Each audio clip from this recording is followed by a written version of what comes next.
Good morning. It's Monday, and it's actually my favorite day of the month, 13th. Fantastic. Love that. So finishing up my my hike. We're in the cool down lap, and we have a visitor. Here's the little doggy coming along.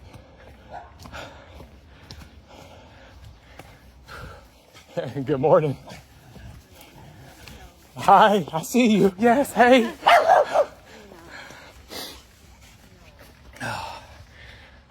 Love dogs. Fantastic animals. But on my cool down lap is when I make myself available to you guys. And good morning. And open myself up for questions. Anything that you guys might be pondering.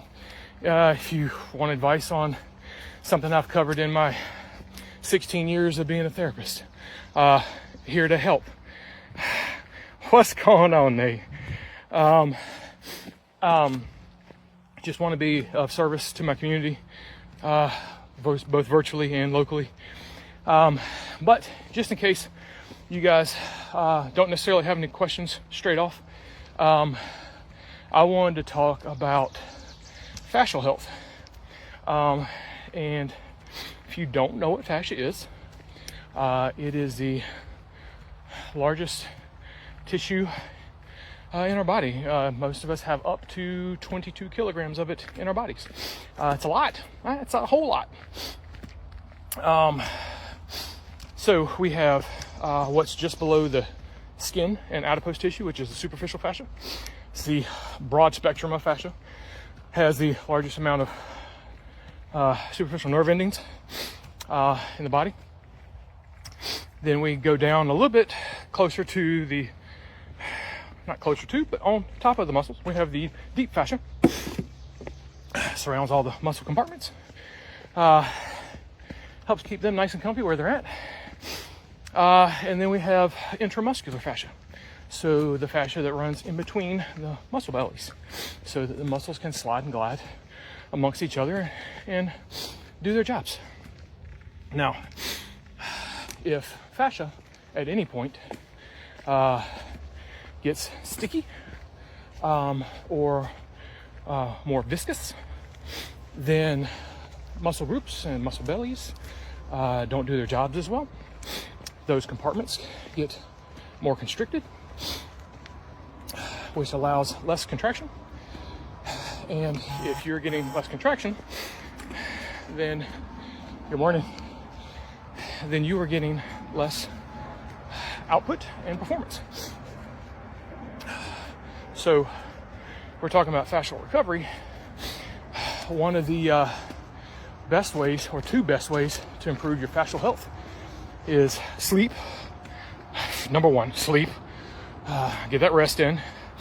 And nutrition. Feeding the body, feeding the system. So, and I'm gonna get this question momentarily. I'm just gonna finish my thought here. So please bear with me. And like for sleep purposes, I don't sleep well. Never have. And so I've been trying to figure out ways to improve that process for me. And something that I try to listen to as many entrepreneurs as possible to see who's talking about what, who has best practices for what, that kind of thing. You know, just educate yourself. Not all information is good information, but try to educate yourself. Eventually you'll recognize what's not going to work versus what works pretty quickly. But what I've done is I have started the process of winding back my bedtime. So I'm setting an alarm for when to go to bed, as well as to when to get up. So I have typically gone to bed at 10 o'clock-ish and woken up at 6. Normally what that ends up looking like is I end up going to bed later than that, and my body doesn't like to stay asleep for the full 8, so I end up waking earlier than that. So for me, what I'm trying to do is kind of, I guess, hack my system a little bit, which means I can go to sleep really easily, and I stay asleep pretty well those first 5 or so hours if I'm basing it off of a 10 o'clock go to sleep time. And so what I'm trying to do is wind it back to 9 eventually, so that I'm getting more and more of that beneficial sleep before my body starts to toss and turn around 4 or 5 o'clock in the morning, which on the other timeline really eats into my recovery piece. So sleep, guys, get your dang sleep. It's going to help your body and your fascia and your hormones and everything recover so much better. Now, the nutrition side, look, guys, you put trash in, you are going to get trash out. That is just the bottom line. That's the way it's worked. That's the way it's always going to work.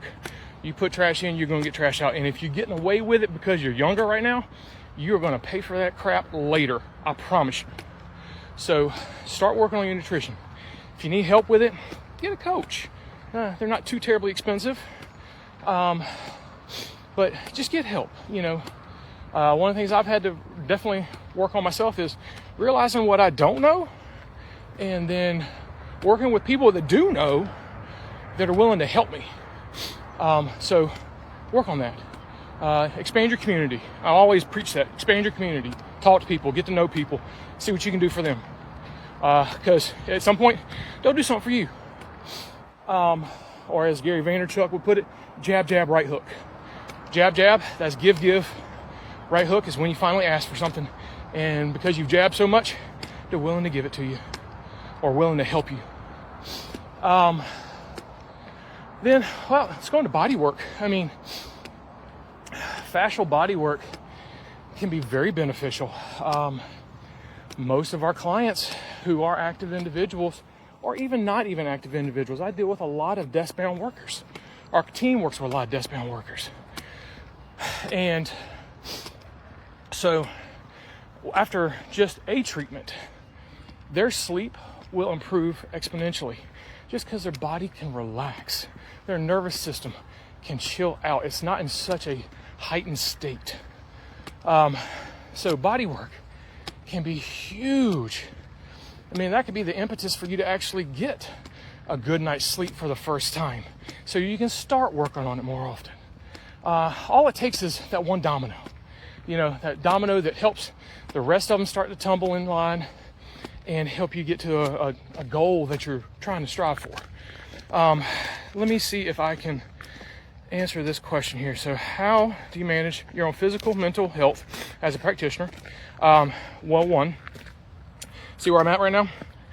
This is the beginning of my day. I get myself outside and in the woods. This is what works for me. I'm not saying this works for everybody. This is what works for me.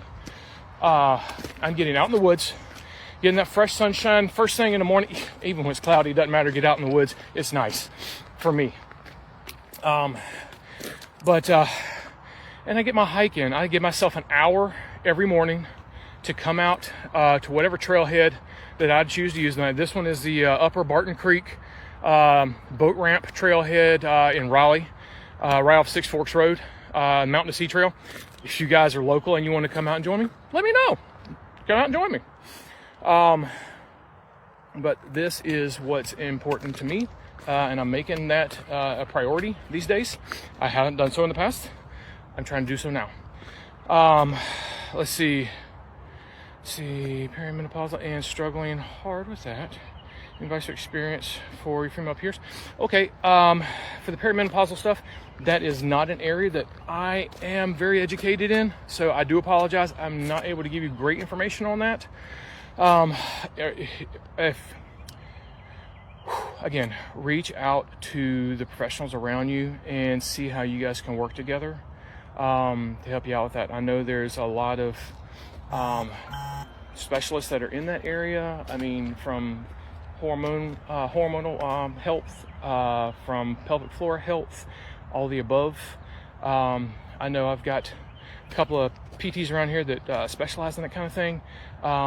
So that's something I would advise you to look into in your area. If you're in the Raleigh area, reach out to me on our Instagram direct message, and I'll be happy to help you with connecting you with those people. Good morning, guys. Thank you for joining. I greatly appreciate it. But guys, that's everything for me today. I just wanted to, again, offer up a few minutes for you to come on and ask questions, take advantage of any resources that I can provide for you. It's very important to me to be able to give back to my community, and like I said, virtually and locally. So, this is a beautiful Monday. Enjoy your Monday. Enjoy your week. Take care. Be blessed. And let me know if you need anything. Talk to you soon.